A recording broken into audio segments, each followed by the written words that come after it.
Hello, this is Kerwin, and I'm going to be taking over the Solo Traveler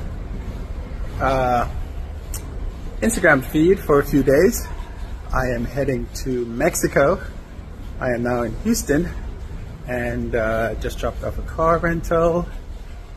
And we're going to go do, I think we're going to a carnival.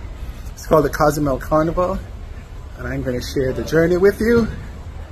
So as a solo traveler, come with me. Let's check it out.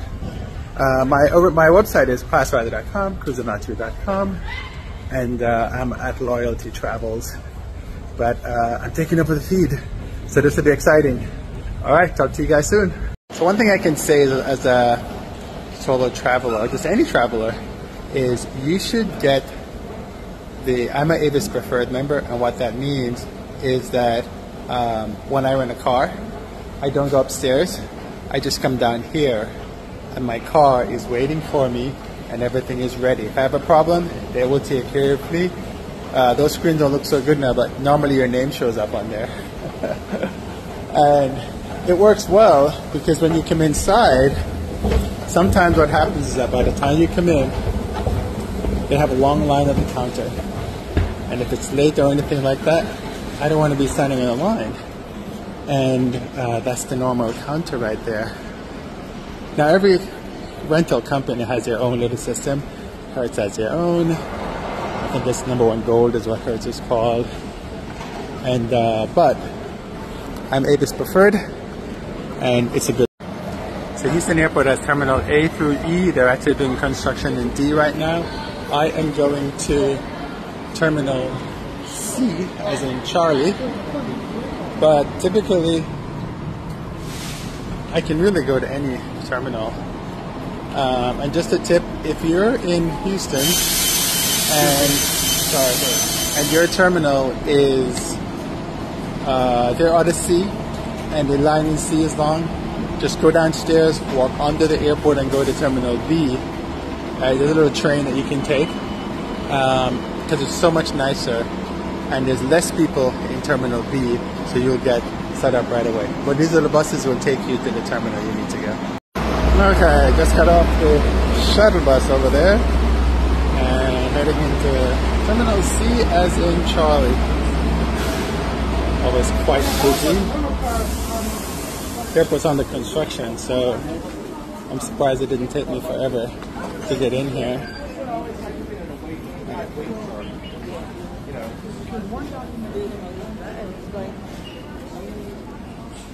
So now I'm going to go upstairs and see how annoying it is. So this is one of the places I rarely use in the airport because I almost never check a bag.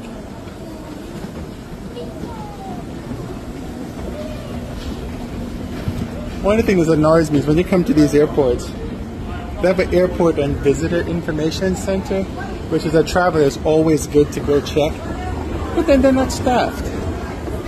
Only in Texas you see weird signs like these.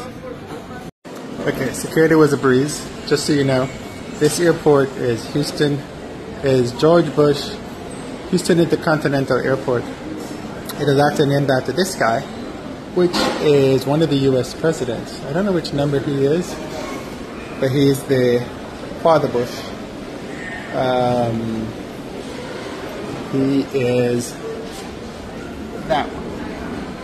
And so the airport is named after him, and they have like a little statue thing just after security over there. And this airport is very big. So tell me, have you been to this airport? And when you're in airports, do you shop? Because there's so many stores and so many food places here. Let me know. Just leave a comment and let me know. Or just reply. Or whatever you do inside here. So I'm an airport guy. I love airports. Have you ever done a shoe shine? There's just so many. Like years ago there was nothing here. There was just a regular, stuff that you just walk and there's nothing. But now they put a store. Funky thing with the store though is that nobody helps you. There's somebody here if something goes wrong, but you help yourself. You got your bags, you can pick your stuff, you check yourself out. It's pretty quote-unquote automated. If ever you're in Houston and you want to take the bus, you take the 102, and that's the bus stop that goes into the city, and the bus comes. You may have maybe 3 an hour or something like that, but it's very convenient. It drops you right downtown. And so this entire express thing is not run by anyone. There's somebody here. Okay, so this is the coolest thing in the Houston Intercontinental Airport. When you stand in the center, it echoes. But nobody realizes it until you're actually in the center. Can you hear the echo? As soon as I walk out and go into Terminal E, the echo will stop. So right now there's no echo, right? And I walk back in, and you hear the echo again. Can you hear the echo? Can you hear the echo? I hope you can hear the echo. Because if I walk back this way, you can hear the echo in the middle. When you get out to the end, there is no echo. About the remember I told you about the 102? That is the bus there that's going downtown. It's $1.25. You can use cash, or you can go, I think it's metro.org. Just search for Houston Metro, and you can buy a ticket online and just show. The ticket's good for 3 hours, so once you activate it, you show it to the driver, and then you're good for 3 hours. And you can connect to another bus if necessary. One thing I highly recommend is whenever you come to an airport, I'm actually flying United today,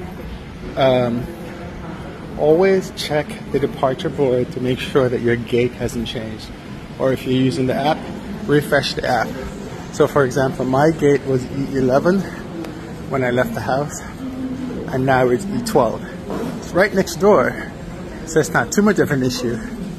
But it could have been like D or C or A or something, right?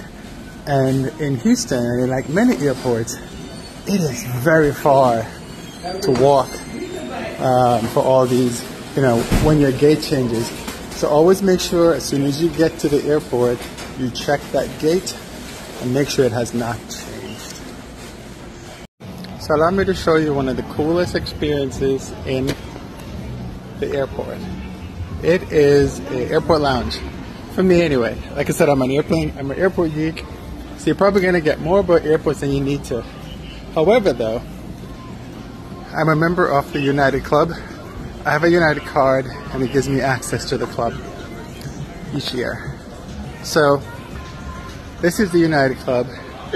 You need a United ticket and membership in the club, or if you're a Star Lounge Gold, not with United, you can access the club.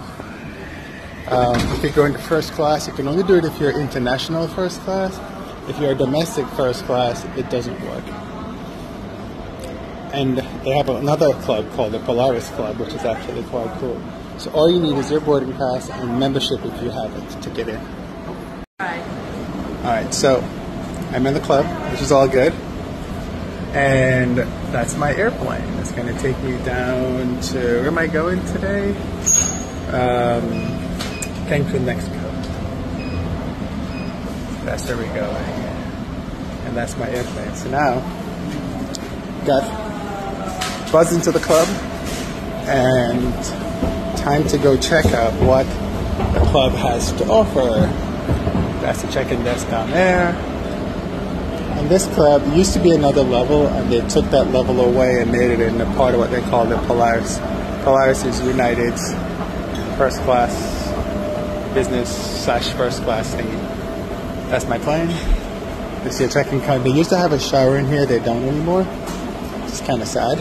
But toilets are in the back there. And this is some of the food that they've got. Some bananas, some oranges. So this is the other club. This is the Polaris Lounge. And this is if you're flying Polaris business class. Basically, they check your boarding pass, and then you can go in and you go upstairs. It's not open all day. It's open from 5:30 till 9. And so this is the Polaris Lounge. A little swankier than the one I was in. Taking out money at airport ATMs, Travelex. $3.50 just for the transaction. Scary, right? So a little dilemma. I need to get change for 20. But in the airport, unless you're buying something, you can't get change. Because the exchange places only change money if you're changing currency. So they get a part of it. The airport doesn't have any machines to... Maybe this is something that Bush Airport can take care of. I just need change. Because I'm traveling, you know, when I want small currency.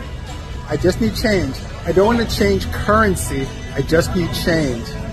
And there's no place in the airport that does that. Because there's no banks. At least I don't see any bank.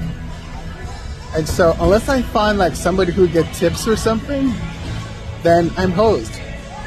But what have you found when you're traveling through the airports?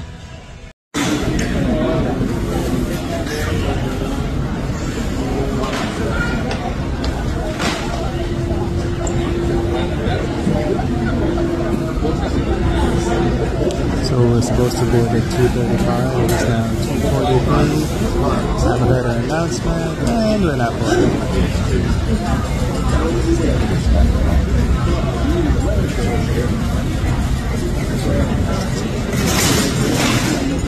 Okay, so there's my plane, and on this flight, they actually did face recognition. So you just stood up next to the thingy and it goes boop, boop, boop, and you're in. Alright. Now walking on the jetway, then nobody's on the jetway yet. That's at the group 5 and 6 folks. Hello, sir. And here we are. Hello there. Yeah, welcome aboard. Thank you. I'll take one of those. Please help us out. Yes. All right, thank you. I'll take 2 actually. Okay. All right. This is the first class seat. Not my seats today. We needed something from there.